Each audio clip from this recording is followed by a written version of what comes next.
잠언 26장에 가장 많이 나오는 단어가 있습니다. 바로 미련한입니다. 미련한. 잠언 26장에는 특히 잠언 26장 전반부인 1절에서 12절의 이 짧은 구절에 미련한이라는 이 단어가 12번이나 나옵니다. 오늘은 여러분들과 이 미련한 자에 대해서 한번 살펴보려고 합니다. 미련한 자는 어떤 사람일까요? 지혜가 없는 자가 미련한 자입니다.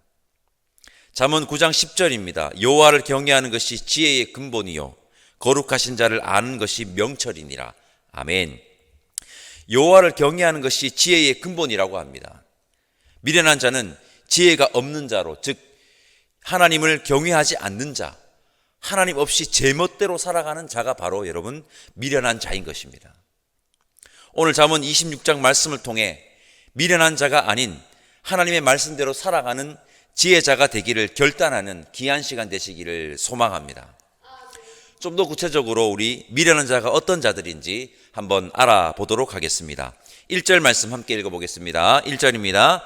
미련한 자에게는 영예가 적당하지 아니하니 마치 여름에 눈 오는 것과 추수 때 비 오는 것 같으니라.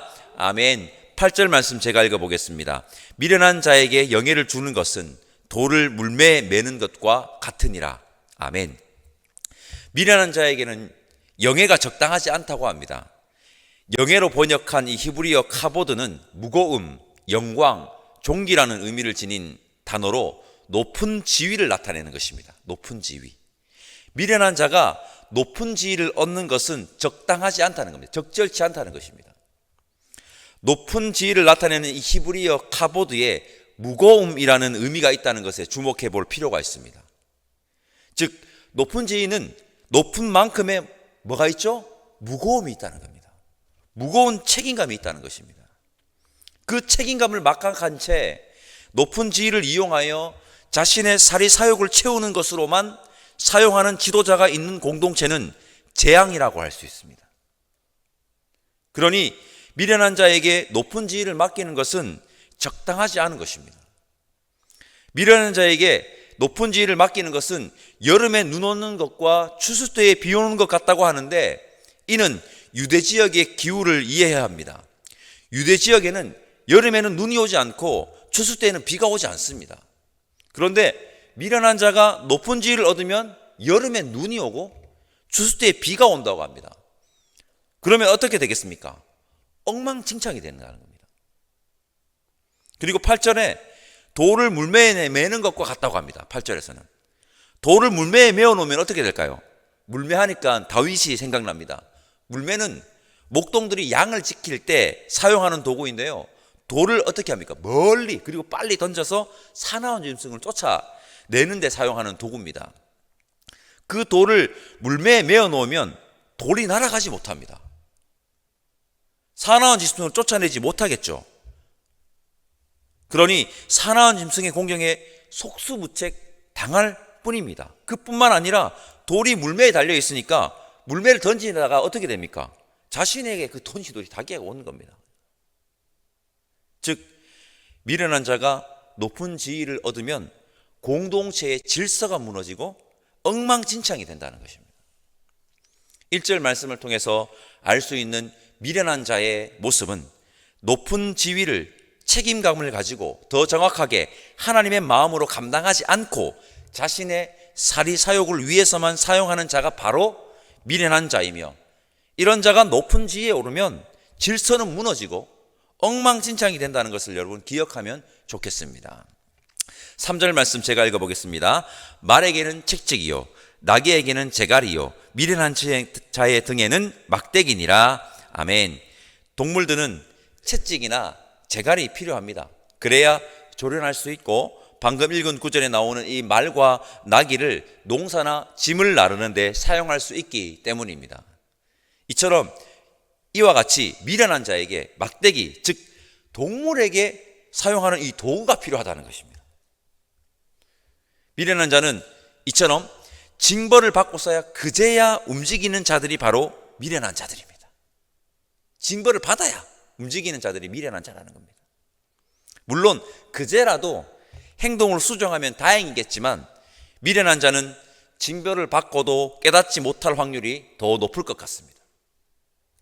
우리 모두는 징벌이 임해야만 겨우겨우 행동을 수정하는, 앞서 말씀드렸듯이 그러면 그나마 다행이겠지만 징벌이 임해야만 겨우겨우 행동을 수정하는 자들이 아니라, 미련한 자가 아니라 오늘 이 새벽 나오신 여러분들 모두는 그 전에 하나님의 말씀대로 살아가는 지혜자들 다 되시기를 바랍니다.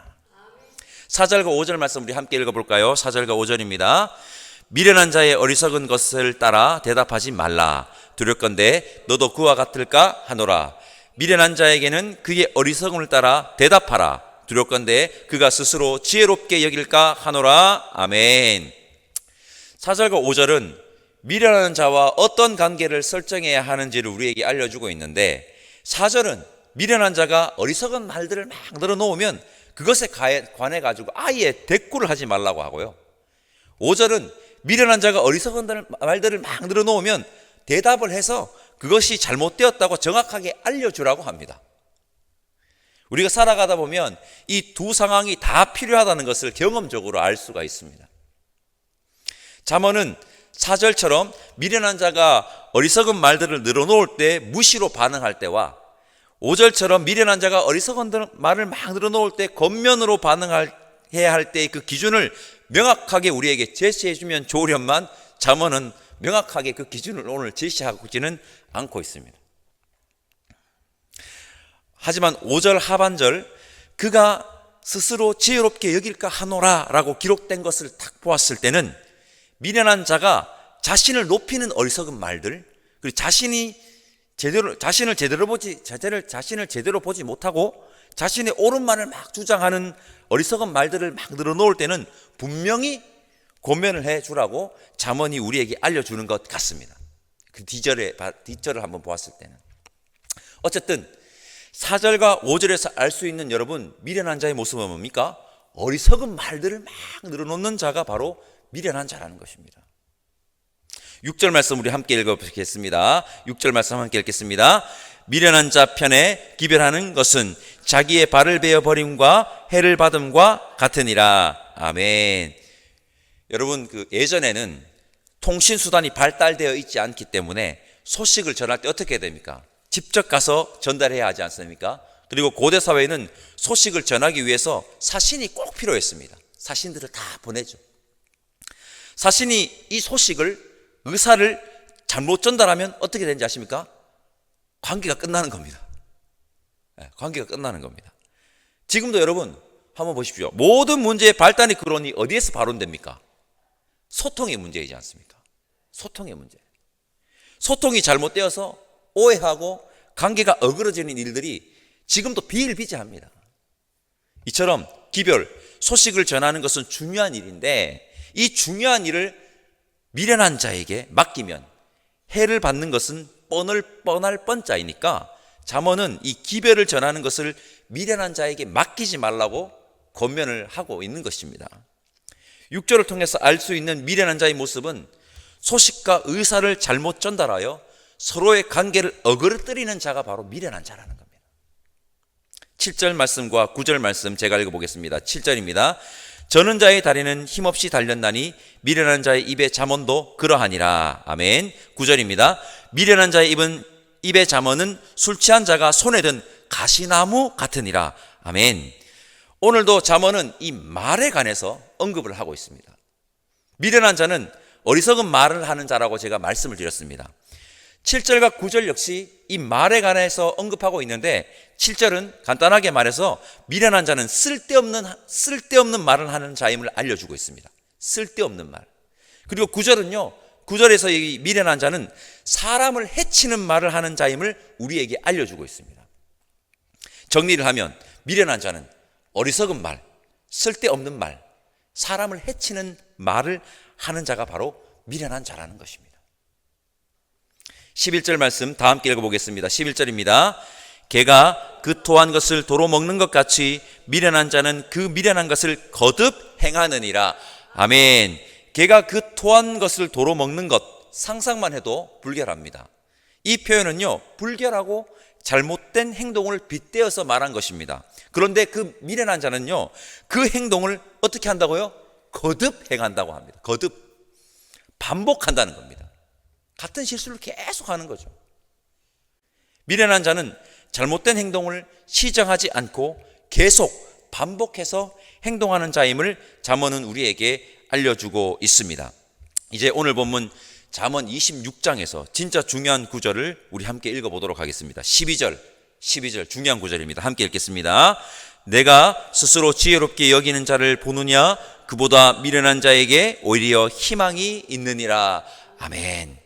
이 잠언의 저자는 잠언 26장 1절에서 11절을 통해서 미련한 자의 모습을 적나라하게 고발하면서 잠언을 읽는 독자로 하여금 미련한 자가 되지 말 것을 권면하였습니다. 그런데 12절에서 뭐라고 합니까? 1절에서 11절까지 살펴본 미련한 자의 모습보다 내가 스스로 지혜롭다 여기는 자가 더 최악이라고 이야기한다는 겁니다. 더 최악이다 이게. 거기는 희망이 없다. 차라리 미련한 자가 더 희망이 있다라고 얘기한다는 겁니다. 이 말은 이것입니다. 최고로 미련한 자는 교만한 자라는 것입니다. 최고로 미련한 자는 교만한 자라는 것입니다. 교만한 자, 하나님이 없는 것처럼 살아가는 자 아닙니까? 여기 모인 우리 모두는 최고의 미련한 자가 교만한 자라는 것을 명심하고 겸손한 하나님의 지혜자로 살아가시기를 간절히 소망합니다. 이게 가장 지혜로운 것입니다. 우리는 오늘 잠언 26장 1절에서 11절 말씀에 집중해가지고 미련한 자에 관해서 살펴보고 묵상하였습니다. 오늘 이 새벽 우리의 모습 속에 이러한 미련한 자의 모습은 없는지 한번 돌아보면 좋겠습니다. 정리해 보겠습니다. 미련한 자는 높은 지위를 책임감을 가지고 더 정확하게 하나님의 마음으로 감당하지 않고 자신의 사리 사욕을 위해서만 사용하는 자가 바로 여러분 미련한 자입니다. 미련한 자는 징벌을 받고서야 그제야 움직이는 자들이 여러분 바로 미련한 자입니다. 미련한 자는 어리석은 말, 쓸데없는 말, 사람을 상대를 해치는 말을 하는 자가 여러분 미련한 자입니다. 미련한 자는 소식과 의사를 잘못 전달하여 서로의 관계를 어그러뜨리는 자들이 미련한 자입니다. 미련한 자는 잘못된 행동을 시정하지 않고 계속해서 반복해서 행동하는 자가 여러분 바로 미련한 자입니다. 그리고 제일 중요합니다. 최고로 미련한 자는 어떤 자냐? 교만한 자라는 것입니다. 우리 모두 오늘 잠언의 말씀을 마음에 새겨 미련한 자가 아닌 지혜자로 하나님을 경외하고 하나님과 함께 동행하는 자로 그렇게 겸손히 살아가시기를 간절히 소망합니다. 기도하겠습니다. 하나님 감사합니다. 잠언의 말씀 앞에 섰습니다. 오늘 말씀을 마음에 새겨 미련한 자가 아닌 지혜자로 그리고 겸손한 자로 이 땅을 살아가게 하옵소서. 그렇게 하나님의 백성을 통하여 하나님의 지혜자를 통하여 이 세상이 좀 더 아름다워지기를 원하오니 성령 하나님 인도하여 주시기를 바라옵고 감사합니다. 지혜자이신 예수님의 이름으로 기도드립니다. 아멘. 하늘에 계신 우리 아버지, 아버지의 이름을 거룩하게 하시며 아버지의 나라가 오게 하시며 아버지의 뜻이 하늘에서와 같이 땅에서도 이루어지게 하소서. 오늘 우리에게 일용할 양식을 주시고 우리가 우리에게 잘못한 사람을 용서하여 준 것 같이 우리 죄를 용서하여 주시고 우리를 시험에 빠지지 않게 하시고 악에서 구하소서. 나라와 권능과 영광이 영원히 아버지의 것입니다. 아멘.